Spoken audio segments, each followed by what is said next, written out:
সম্মানিত চাকরি প্রত্যাশী ভাই বোনেরা, আসসালামু আলাইকুম। আশা করি আপনারা সবাই অনেক ভালো আছেন।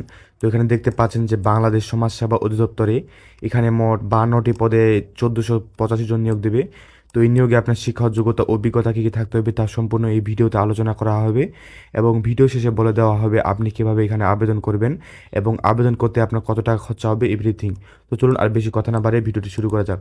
তো এখানে আমরা দেখতে পাচ্ছি সমাজ কল্যাণ মন্ত্রণালয়ের অধীনে সমাজসেবা অধিদপ্তরে নিম্নোক্ত শূন্য পদে সরাসরি নিয়োগ দেওয়া হবে, যেটি স্থায়ী ভিত্তিতে নিয়োগ দেওয়া হবে এবং টেলিটক বাংলাদেশ লিমিটেড মাধ্যমে অনলাইনে আহ্বান করা যাচ্ছে। শুধুমাত্র টেলিটকের মাধ্যমে এখানে আবেদন করা যাবে এবং অনলাইন ব্যতীত অন্য কোনো মাধ্যমে প্রেরিত হলে আবেদন গ্রহণযোগ্যতা হবে না। তো এখানে আমরা দেখতে পাচ্ছি যে এখানে অনেকগুলো পদ। তো এগুলো শিক্ষা যোগ্যতা আপনাগুলো দেখে নেবেন। এই নোটিশগুলো আমাদের ফেসবুক পেজে দেওয়া হবে, সেই থেকে আপনি দেখতে পারেন। আর সেই ফেসবুক পেজের লিঙ্ক আমাদের ভিডিওর ডিসক্রিপশন বক্স অথবা পিন কমেন্টে দেওয়া থাকবে, চাইলে সেখান থেকে আপনারা দেখে নিতে পারেন। তো এখানে আমরা দেখতে পাচ্ছি অফিস সহকারী, যেখানে নিয়োগ দেবে 18 জন। 2 নাম্বার আছে কম্পিউটার অপারেটর, যেখানে নিয়োগ দেবে 4 জন। ষাট লিপিকার কম্পিউটার অপারেটর, যেখানে নিয়োগ দেবে 5 জন। তো এরপরেও আছে সহকারী শিক্ষক রাজস্ব, এখানে নিয়োগ দেবে 3 জন। এবং এখানে দেখতে পাচ্ছি ইন্সপেক্টর, যেখানে নিয়োগ দেবে 2 জন। ইনস্ট্রাক্টর অফ ফোর্টেজ কোস্ট, যেখানে নিয়োগ দেবে 3 জন। এখানে রয়েছে স্টাডি টাইপিং মেশিন অপারেটর, যেখানে নিয়োগ দেবে 1 জন। 60 মুদ্রা কম্পিউটার অপারেটর, যেখানে নিয়োগ দেবে 4 জন। তো এরপর আমরা এখানে দেখতে পাচ্ছি যে ফিল্ড অফিসার, যেখানে নিয়োগ দেবে 30 জন। তারপর রয়েছে গ্র্যাজুয়েট টিচার, যেখানে নিয়োগ দেবে 14 জন। প্রজেক্টিক্স, এখানে নিয়োগ দেবে 1 জন। তারপর হচ্ছে টেলস ইন্সপেক্টর, যেখানে নিয়োগ দেবে 2 জন। কেয়ারটেকার 1 জন। অফিস সহকারী কম্পিউটার মুদ্রাক্ষরিক, যেখানে নিয়োগ দেবে 76 জন। অফিস সহকারী কম্পিউটার অপারেটর, এখানে নিয়োগ দেবে 76 জন। ডাটা এন্ট্রি অপারেটর নিয়োগ দেবে এখানে 35 জন।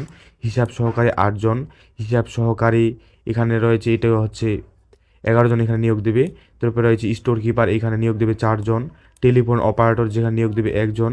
বেঞ্চ সহকারী, যেখানে নিয়োগ দেবে 1 জন। এবং এখানে দেখতে পাচ্ছি 22 নাম্বারে, যেখানে নিয়োগ দেবে 8 জন নার্স। তারপর হচ্ছে কম্পাউন্ডার নিয়োগ দেবে এখানে 46 জন। গাড়ি চালক 2 জন। অফিস সহকারী প্রোটেকশন, এখানে নিয়োগ দেবে 1 জন। ডাটা রুম টেকনিশিয়ান, এখানে নিয়োগ দেবে 1 জন। ওয়াশারম্যান, এখানে নিয়োগ দেবে 1 জন। ডে কেয়ার অ্যাসিস্ট্যান্ট, এখানে নিয়োগ দেবে 1 জন। কর্টেজ মার্ডার, এখানে নিয়োগ দেবে 1 জন। সমাজ কল্যাণ ইউনিয়ন ভিত্তিক, এখানে 300, সব জায়গায় এখানে বেশি নিয়োগ দেবে, সেটা হচ্ছে 312 জন। আর এরপরে আমরা দেখতে পাচ্ছি সমাজকর্মী পৌর, এখানে নিয়োগ দেবে 12 জন। বড় ভাইরা অস্থায়ী, এটি হচ্ছে 25 জন নিয়োগ দেবে। খালাম্মা, এটা হচ্ছে অস্থায়ী, এটা 35 জন নিয়োগ দেবে, 33 জন নিয়োগ দেবে। তো এরপরে আমরা দেখতে পাচ্ছি শিক্ষক, এটা অস্থায়ী। তারপর হচ্ছে ট্রেড ইন্সপেক্টর, এটা অস্থায়ী। শিক্ষকে নিয়োগ দেবে 7 জন এবং ট্রেড ইন্সপেক্টরে দেবে 17 জন। তো এরপরে আমরা দেখতে পাচ্ছি ধর্মীয় শিক্ষক, তারপর হচ্ছে কেয়ারটেকার। ধর্মীয় শিক্ষকে নিয়োগ দেবে 2 জন এবং কেয়ারটেকারের নিয়োগ দেবে 1 জন। তো এখানে মোটামুটি অনেকগুলো নিয়োগ দেবে। এখানে দেখতে পাচ্ছি আমরা বার্তাবাহক 21 জন। সর্বমোট এখানে 1485 জন নিয়োগ দেবে। তো এখানে আবেদন করতে গেলে আপনার কিছু শর্তাবলী পালন করতে হবে। সেগুলো হচ্ছে নিয়োগের জন্য আবেদন বয়সের ক্ষেত্রে বয়স অথবা এখানে লেখা আছে যে 1/6/2026 তারিখের মধ্যে বয়স সময় 18 থেকে 32 বছরের মধ্যে হতে হবে। এর বেশি বা কম হলে এখানে কোনো গ্রহণযোগ্যতা হবে না। তো এরপরে আমরা দেখতে পাচ্ছি যে 2 নম্বরে নিয়োগ ক্ষেত্রে সরকারি কর্তৃকৃত সকল বৈধ বিধান কোটা সম্পূর্ণ অনুসরণ করতে হবে। তো এখানে দেখতে পাচ্ছি যে আপনাকে 3 নম্বরে যেগুলো আপনাকে কাগজ প্রদর্শন করতে হবে, শিক্ষা ও যোগ্যতা সম্পর্কিত সকল মূল সামরিক সনদপত্র, অভিজ্ঞতাপত্র এবং সত্যায়িত কপি, জাতীয় পরিচয়পত্রের সত্যায়িত কপি, স্থায়ী ঠিকানার প্রমাণপত্র, প্রথম শ্রেণী কর্মকর্তা হতে প্রদানকৃত সকল পত্র, যেগুলো কাগজ দেবেন সবগুলা হচ্ছে সত্যায়িত করা। তো এখানে অনেকগুলো আরও লেখা আছে, এগুলো আপনারা পরে নেবেন। বিস্তারিত করতে গেলে এখানে ভিডিওটা অনেক লেন্দি হয়ে যাবে। তো এরপর আমরা 14 নাম্বারে দেখতে পাচ্ছি এখানে যে আবেদন করবেন কীভাবে। আবেদনের এই লিঙ্কটা যেহেতু আমি ডিসক্রিপশন বক্সে দিয়ে দিব, চাইলে আপনারা সেখান থেকে এই আবেদনটি করতে পারবেন। আর এগুলো আবেদন যারা চাকরি প্রত্যাশী মোটামুটি সবাই এগুলোতে আবেদন করতে পারে। তো এগুলোর মধ্যে থেকে আপনি যদি কিছু বুঝতে না পারেন তাহলে অবশ্যই কমেন্টে জানিয়ে দেবেন, আপনাদের সুন্দর করে বুঝিয়ে দেওয়া হবে অথবা এই বিষয়ে ভিডিও নিয়ে আসার চেষ্টা করবো ইনশাআল্লাহ।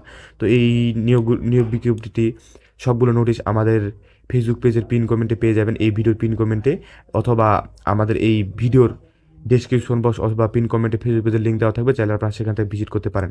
তো সর্বশেষ এখানে বলে দিই যে এখানে আপনার আবেদন করতে কত টাকা লাগবে। এখানে আবেদন করতে লাগবে যেগুলো হচ্ছে প্রতিবন্ধী মানুষ, তাদের ক্ষেত্রে লাগবে এখানে 56 টাকা হারে, এবং যারা সুস্থ সবল তাদের ক্ষেত্রে 112 টাকা করে লাগবে। তো এইগুলোর মধ্যে থেকে আপনি কোনো কিছু যদি বুঝতে না পারেন তাহলে অবশ্যই আমাদের কমেন্টে জানিয়ে দেবেন, সেই ক্ষেত্রে আপনাদের বুঝিয়ে দেওয়ার চেষ্টা করবো ইনশাআল্লাহ। তো আজকে এই ভিডিওতে এই পর্যন্তই, দেখা হবে পরবর্তী কোনো চাকরির ভিডিওতে। ধন্যবাদ।